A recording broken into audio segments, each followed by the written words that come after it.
The emergency room of St. Jude's General is not a place of healing. It is a kingdom. And Dr. Alastair Finch is its king.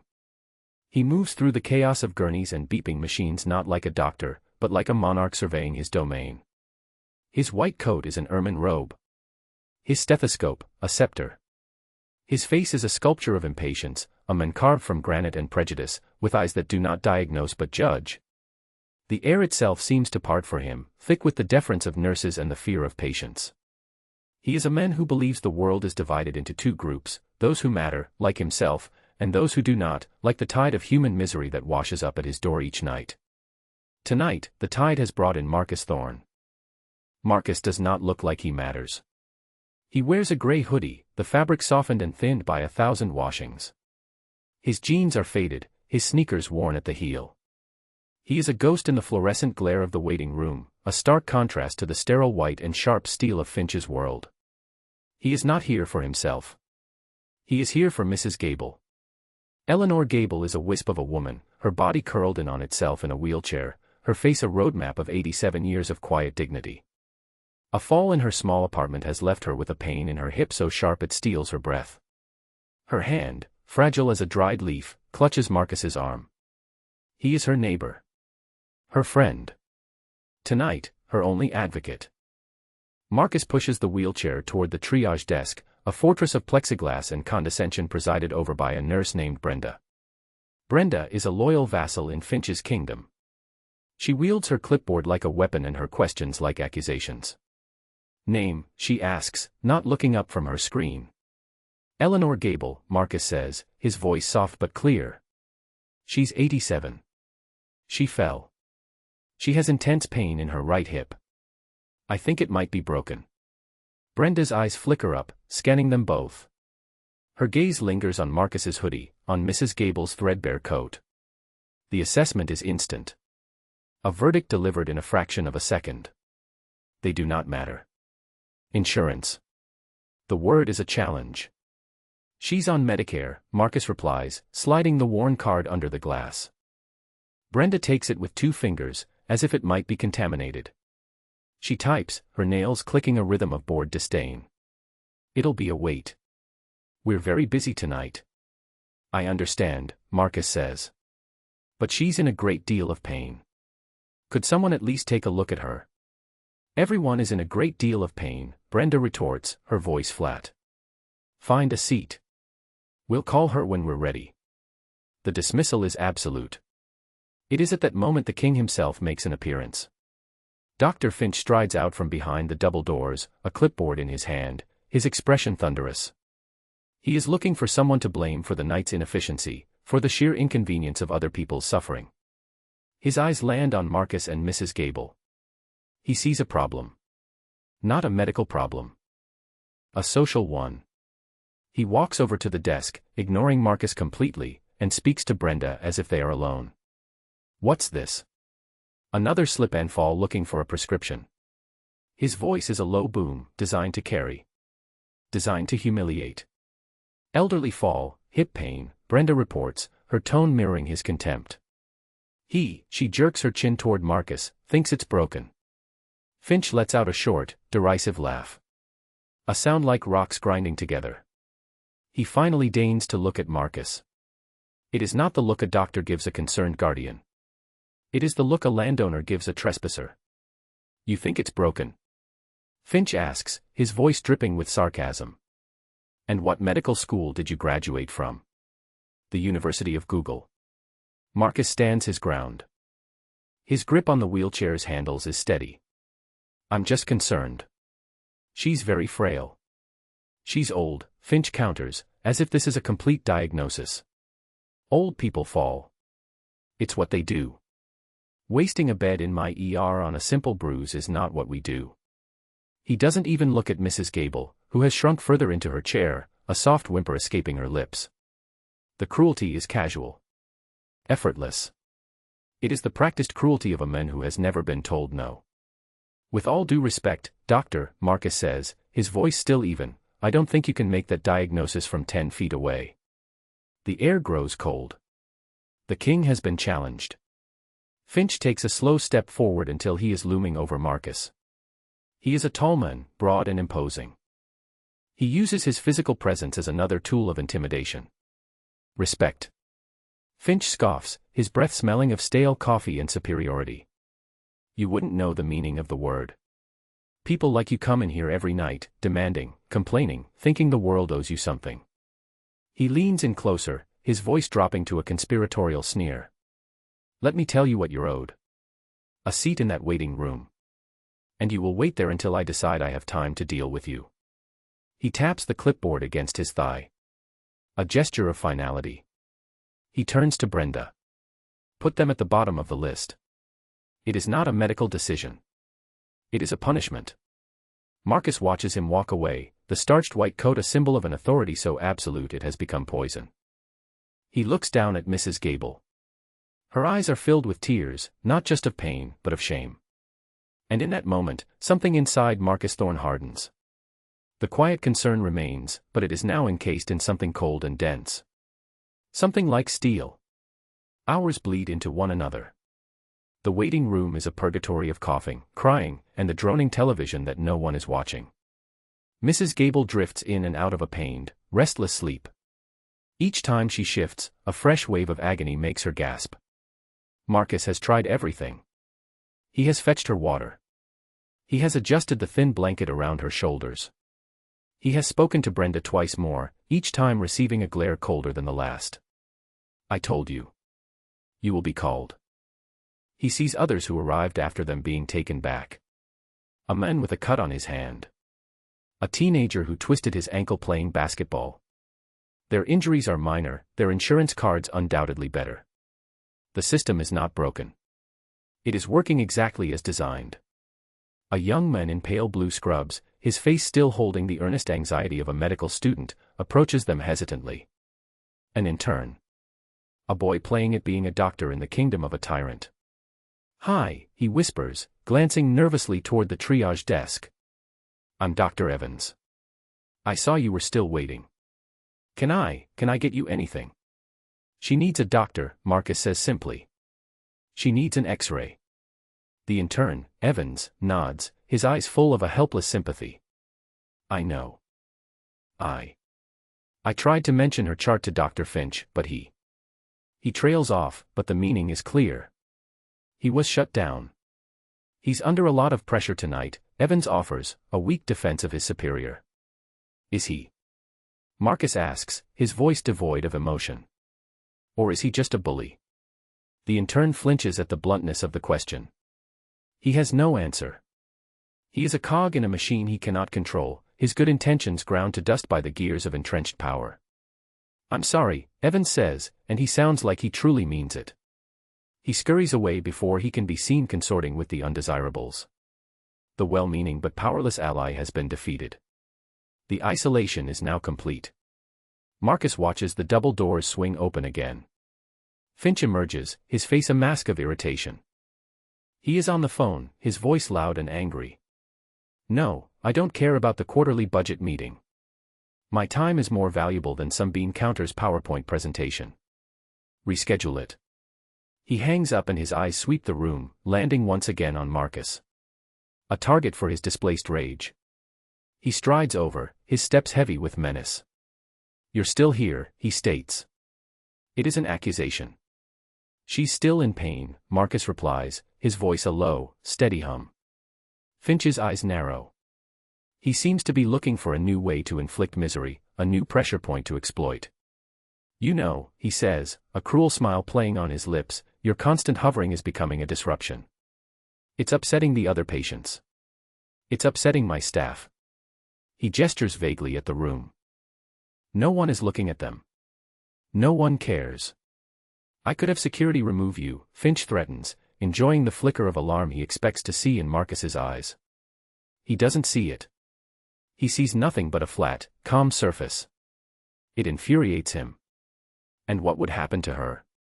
Marcus asks. Her. Finch glances at Mrs. Gable as if she were a piece of luggage. We'd find a place for her. Perhaps the county clinic downtown is more her speed.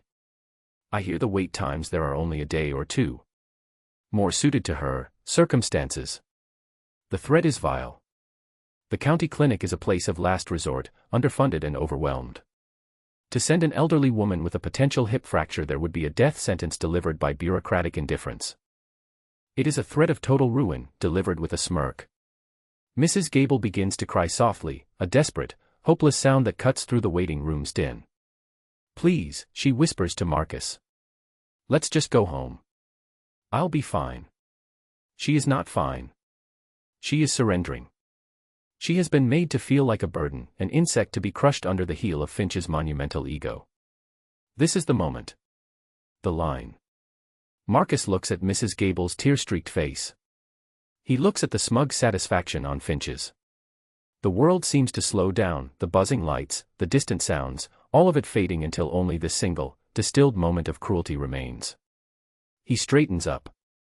The slight slump in his shoulders from hours of waiting is gone. He reaches into the back pocket of his jeans. He pulls out a wallet. It is simple, black leather, unadorned. From it, he removes a single card. It is also black, made of a sleek, matte plastic, with a simple name embossed in silver. "There seems to be some confusion about our ability to pay," Marcus says, his voice taking on a new resonance. It is no longer soft. It is precise. "Let's clear that up. You can bill any and all charges to this." He holds out the card. Finch eyes it with suspicion. He snatches it from Marcus's hand. He expects a prepaid debit card, or a credit card with a low limit. He reads the name. Marcus Thorne. He looks up at Marcus, then back at the card. A slow, mocking grin spreads across his face.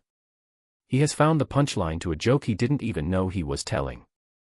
"Thorne," he bellows, turning to Brenda at the desk, who is watching the exchange with rapt attention. "Like the thorn in my side." Brenda titters, a loyal court jester laughing at the king's jest. Finch turns his full, venomous attention back to Marcus. The card is held between his thumb and forefinger, a piece of trash he is about to flick away. "Let me guess," Finch says, his voice a low, racist drawl that he thinks is clever. "This card gets you a discount on malt liquor and a free bus pass, does it? Is that the kind of premium coverage you're on?" The words hang in the air. Ugly. Vile. Irrevocable. The moral event horizon has been crossed. Marcus does not react. He does not flinch. He does not speak. His expression simply changes. The calm is still there, but it is no longer the calm of patience. It is the calm at the eye of a hurricane. The air in the emergency room crackles, charged with an invisible energy. Just as Finch is about to flip the card back at Marcus's face, a sound cuts through the room. It is not a cough or a cry. It is a piercing, frantic series of beeps. It is coming from the pager on Dr. Finch's belt. But it is not the normal pager. It is his private one. The one reserved for level 1 emergencies. For the board of directors. For the CEO himself. And the code flashing on the tiny screen in angry red numbers is one he has never seen before. A code that shouldn't exist. Code 0. Finch's sneer falters. Annoyance wars with a sudden, prickling unease. He rips the pager from his belt. "What now?" he mutters, annoyed at the interruption to his performance. He presses the button to connect to the hospital's internal line. He holds it to his ear. "Finch here. This had better be a matter of life or death." The voice on the other end is not calm. It is a high-pitched, panicked squeak. It is Richard Sterling, the hospital's chief executive officer. A man Finch normally bullies into submission during board meetings. "Alastair. Thank God. What in the name of all that is holy is going on down there in your ER?" Finch is taken aback by the CEO's tone. "What are you talking about, Richard? It's a Tuesday night. The usual chaos. Nothing I can't handle." No, you don't understand." Sterling's voice is strained. "I just got off the phone. A call. To my private line. At home." A cold knot begins to form in Finch's stomach. "Who called you, Richard?" "I don't know. The call was blocked. But they knew my name. They knew my wife's name. They said there was a situation in the ER. A personnel issue of the highest possible severity. What did you do, Alistair? While Finch is frozen, tethered to the CEO's panicked voice, Marcus Thorne calmly takes out his phone. It is a sleek, modern device, but like his wallet, it is unadorned. No flashy case. All business. His thumb moves across the screen. He presses a single contact.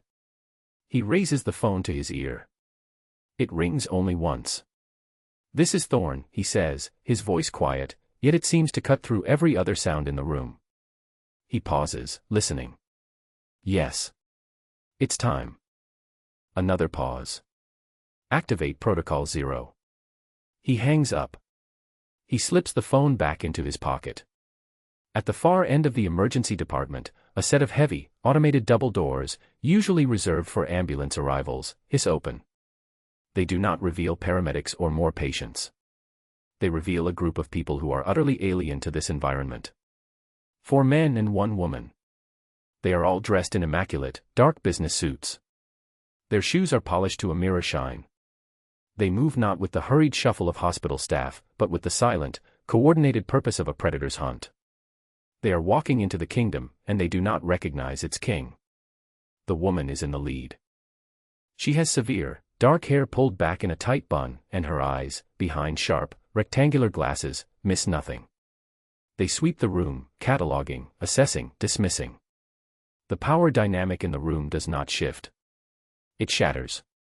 Finch stares, the phone still pressed to his ear, the CEO's frantic squawking now a meaningless buzz. His gaze darts from the suited figures advancing down the hall, to the calm, implacable face of the man in the gray hoodie, and then down to the black card still clutched in his hand. Marcus Thorne. The name is no longer a joke. It is a judgment. It feels impossibly heavy, like a tombstone. The woman in the suit and her entourage reach them. They form a silent, intimidating semicircle that separates Marcus and Mrs. Gable from Finch.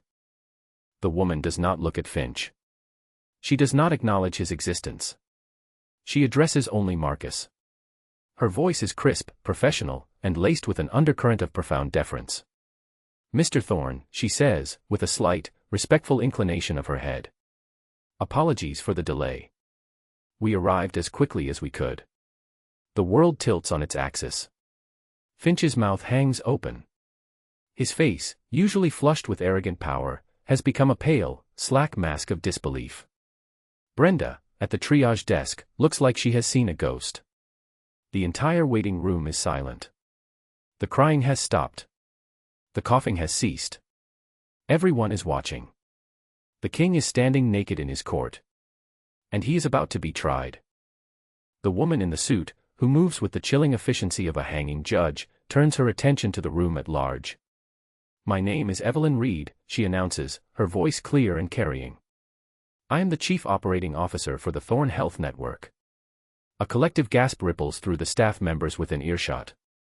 Thorne Health. The multi-billion-dollar conglomerate that had purchased St. Jude's General 6 months ago in a swift, silent acquisition. The new, unseen, unheard owners. Evelyn Reed's gaze finally lands on Alistair Finch. It is not a look of anger. It is a look of pure, unadulterated contempt. The look an exterminator gives a cockroach. "Dr. Alistair Finch," she begins, her tone clinical. She consults a tablet one of her aides hands her. "Let us review the last few hours, shall we?" She doesn't wait for an answer. The dismantling has begun.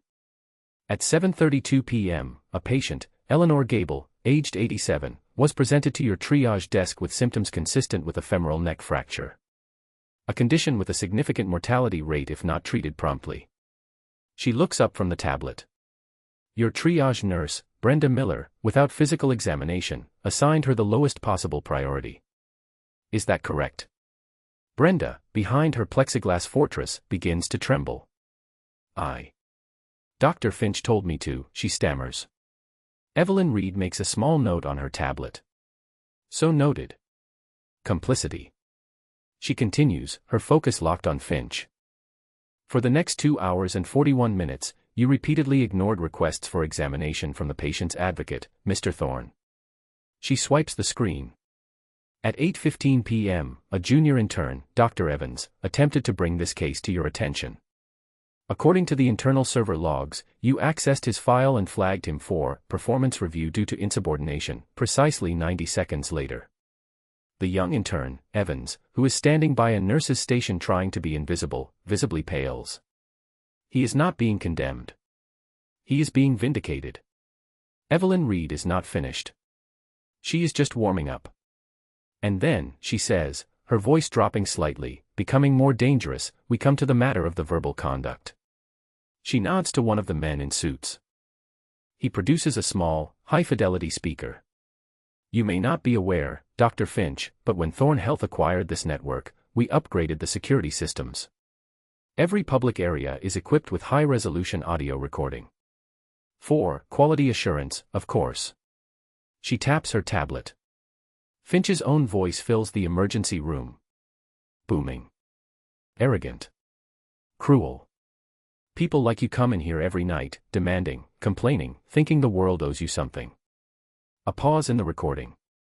Then, the vilest part. Let me guess. This card gets you a discount on malt liquor and a free bus pass, does it? The recording clicks off. The silence that follows is absolute. It is a heavy, suffocating thing. The sound of a man's career, his life, ending. The evidence is not just a smoking gun. It is an arsenal. The betrayal comes swiftly, as it always does when a tyrant falls. It was him. Brenda shrieks from behind the desk, pointing a shaking finger at Finch. It's his ER. He sets the tone. We just do what he says. I have a mortgage. I have kids. Her excuses are pathetic. They are the whines of a coward, and Evelyn Reed looks at her with utter disgust. Your employment at this hospital, and any hospital in the Thorne Health Network, is terminated, effective immediately, Evelyn states coldly. Security will escort you to your locker. Brenda's face crumples. The bully has become the victim in a single sentence. But Finch. Finch is not surrendering. His arrogance is too deeply ingrained. It is the core of his being. He cannot comprehend a world where he is not in charge. His face, once pale with shock, is now mottled with rage. This is absurd, he bellows, finding his voice at last. This is my department. I am the chief of emergency medicine. I have a 20-year record of exemplary service. He takes a step toward Evelyn Reed, puffing up his chest, trying to reclaim his authority through sheer physical presence. It is a pathetic, desperate gambit. You can't just walk in here with your corporate goons, Anne. He turns his fury on the one person who has remained silent through it all. He points a trembling, accusatory finger at Marcus. And him. Who is he? Who is this man, really? Some plant? Some actor you hired to entrap me? This is illegal. I'll sue. I'll sue you, your entire company, and I will own this hospital. The outburst is pure ID. The raw, screaming tantrum of a king whose castle is crumbling around him. He is a cornered animal, spitting and snarling, revealing his true, pathetic nature. The suited men do not flinch. Evelyn Reed does not even blink. And Marcus Thorne, the man in the gray hoodie, finally decides to speak. The moment has come. The final, irrefutable truth. Marcus takes a single, quiet step forward. He is no longer just a concerned neighbor. He is the calm center of the storm that is tearing Alastair Finch's world apart. His voice, when he speaks, is not loud. But it commands the attention of every soul in the room. It is a voice of quiet, absolute authority. You asked who I am, Doctor. The words hang in the air, a simple statement of fact that precedes a cataclysm. Finch stops his ranting, his mouth still open. He stares at Marcus, his mind refusing to connect the dots, to see the impossible truth that is standing right in front of him. My grandfather, Samuel Thorne, started with a single pharmacy in a poor neighborhood, Marcus says, his voice steady, almost conversational. He believed that a person's health should never be determined by the size of their wallet. He built an empire on that principle. He gestures around the room, at the very walls of the building. An empire that I now run. He meets Finch's disbelieving gaze. My name is Marcus Thorne. And that card you're holding, the one you found so amusing, it isn't an insurance card. He pauses, letting the weight of the moment settle. It's an ownership card. It identifies me as the chairman and majority shareholder of the Thorn Health Network. He lets the words land. One by one. Like hammer blows. I own this hospital. I own the one across town. I own the entire network of clinics, labs, and surgical centers that bear my family's name. He takes another step closer to the now trembling doctor. And you, Dr. Finch, are standing in my emergency room. You are breathing my air. And you have been abusing my patients. The public annihilation is swift and brutal. Evelyn Reed gives a sharp, almost imperceptible nod. Two hospital security guards, who had been watching from a distance, now step forward. But their demeanor has changed. They are no longer Finch's security. They are agents of the new power. They move with a purpose they have never shown before. They walk past Evelyn. They walk past Marcus. They stop on either side of Dr. Alastair Finch. Dr. Finch, the larger of the two guards, says, his voice formal and devoid of its usual deference. You are relieved of your duties, effective immediately. Your access to all Thorn Health facilities has been revoked. You are to vacate the premises now. Finch is speechless. His body sags, the arrogant posture gone, replaced by the slump of the utterly defeated. One of the guards reaches out and plucks the ID badge from the pocket of Finch's white coat. He produces a pair of heavy-duty shears from his belt. With a loud snip, he cuts the badge in half. The plastic effigy of King Alastair has been executed in front of his entire court. The other guard takes hold of Finch's arm. Not roughly, but with an unbreakable firmness. Your coat, Doctor. Slowly, like a man in a dream, Finch shrugs off the white coat. His robe of power. His symbol of authority. Underneath, he is just a man in rumpled blue scrubs, diminished and pathetic. They begin to lead him away. Past the triage desk where Brenda is now openly sobbing as another guard waits for her. Past the waiting room full of patients who are staring in stunned, righteous silence. Past the nurses and orderlies who had lived in fear of his temper for years. As he is led toward the doors, a pariah in his own fallen kingdom, Finch looks back one last time. His eyes, filled with a venomous cocktail of hatred, disbelief, and a dawning, terrifying understanding, lock onto Marcus. Marcus meets his gaze. His expression is not triumphant. It is not angry. It is weary, but resolved. I come to one of our facilities, unannounced, once a month, Marcus says, his voice carrying across the silent room. I dress like this. I want to see how we treat people when they have nothing. When they look like they don't matter. He holds Finch's gaze for a long moment. Thank you for the demonstration, Doctor. A final, cutting line. It has been educational. The doors hiss shut behind the disgraced doctor, and the reign of Alastair Finch is over. The fallout is not a storm. It is a controlled demolition, precise and devastating, leaving nothing of the old, corrupt structure standing. For Alastair Finch, the consequences are total and absolute. His firing for gross misconduct and ethical violations is the first, smallest stone in an avalanche of ruin. Evelyn Reed's legal team, acting on behalf of the Thorn Health Network, submits a comprehensive dossier to the State Medical Board. It contains the audio recordings from that night, sworn affidavits from the intern Evans and a dozen other staff members, and a meticulously compiled record of every patient complaint filed against Finch over the last decade, complaints that had been systematically buried. His medical license is suspended within a week, and permanently revoked 6 months later. But Marcus Thorn is not finished. He establishes the St. Jude's Patient Advocacy Fund, endowing it with $10 million of his own money. The fund's first act is to hire a team of investigators to review Finch's entire career, seeking out other victims of his medical arrogance. They find dozens. Malpractice lawsuits follow, not from opportunistic lawyers, but from a righteous crusade funded by the very institution Finch once ruled. Stripped of his license and his liability insurance, Finch is forced to declare bankruptcy within the year. His savings, his pension, his home, all cease to pay the judgments against him. The last anyone hears, he is working as a dispatcher for a medical supply company, a broken man with a headset, his booming voice reduced to a monotone drone, forever taking orders. His ruin is complete. Brenda Miller, the triage nurse, fares no better. Fired and reported to the state nursing board with a recommendation against relicensing, she is rendered unemployable in any healthcare setting. Her complicity has a price, and she pays it in full, eventually finding work stocking shelves on the night shift of a grocery store, a world away from the power she so clearly enjoyed wielding. The rewards for the heroes of that night are just as swift and comprehensive. Mrs. Eleanor Gable is immediately moved from the emergency room to the finest private suite in the hospital. A team of the network's top orthopedic surgeons consults on her case. Her hip is indeed fractured, and she undergoes a successful replacement surgery the very next morning. Marcus covers every cent of her medical care, and upon her release, moves her into a state-of-the-art assisted living facility, also owned by his network. He establishes a lifelong trust in her name, ensuring she wants for nothing for the rest of her days. She lives for 3 more years, in comfort and dignity, often visited by Marcus, who she calls her guardian angel in a hoodie.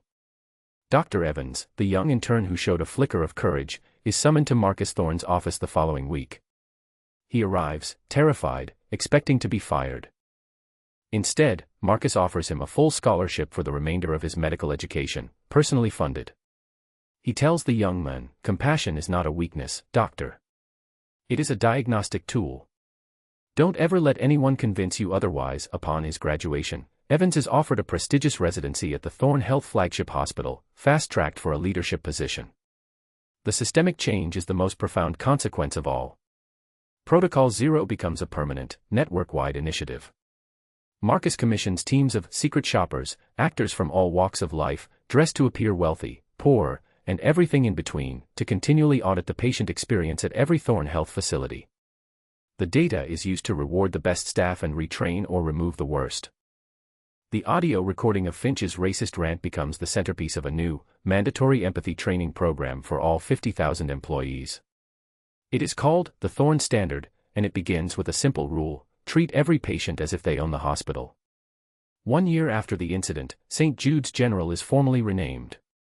It becomes the Eleanor Gable Memorial Hospital, a permanent monument to the quiet, dignified woman whose suffering brought down a tyrant and sparked a revolution in patient care.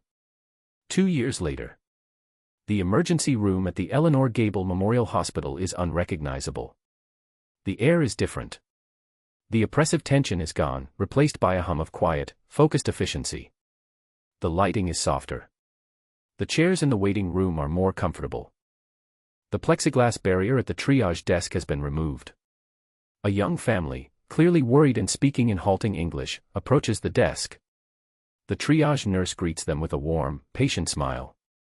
She speaks to them slowly, using a translation app on her tablet to ensure they understand everything. There is no judgment in her eyes. Only care. A new king sits on the throne of this emergency room. Dr. Evans, no longer a timid intern but the newly appointed chief of emergency medicine, moves through the department with a calm confidence. He stops to kneel beside a child crying with a scraped knee, making him laugh with a silly face before expertly cleaning the wound. He treats his staff with respect, asking for their opinions, trusting their expertise. He is a leader, not a ruler. Standing near the entrance, leaning against a wall and observing the scene, is Marcus Thorne. He is dressed in a simple dark t-shirt and jeans. He looks like any other visitor, a man waiting for a friend or a family member. He is, as always, invisible. He watches Dr. Evans work, a flicker of pride in his eyes.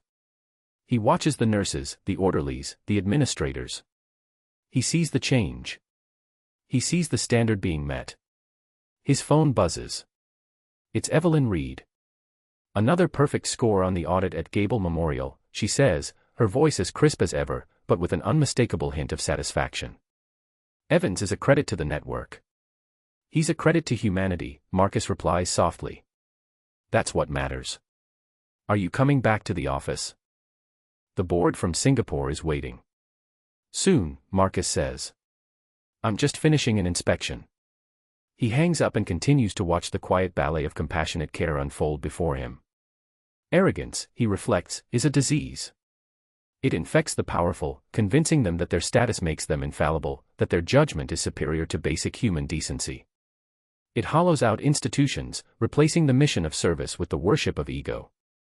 Alastair Finch was not an anomaly, he was a symptom of a sickness that thrives in the shadows of unchecked authority. True power, Marcus knows, is not the ability to command fear or to decide who is worthy of respect. It is not found in a title or a white coat. True power is the ability to see the humanity in everyone. It is the strength to tear down a kingdom built on prejudice and to build a sanctuary of healing in its place. A young nurse, new to the job, walks past him. She sees him standing there and gives him a small, kind smile. "Can I help you find someone, sir?" she asks, her voice gentle. Marcus Thorne returns the smile. "No, thank you," he says. "I found exactly what I was looking for."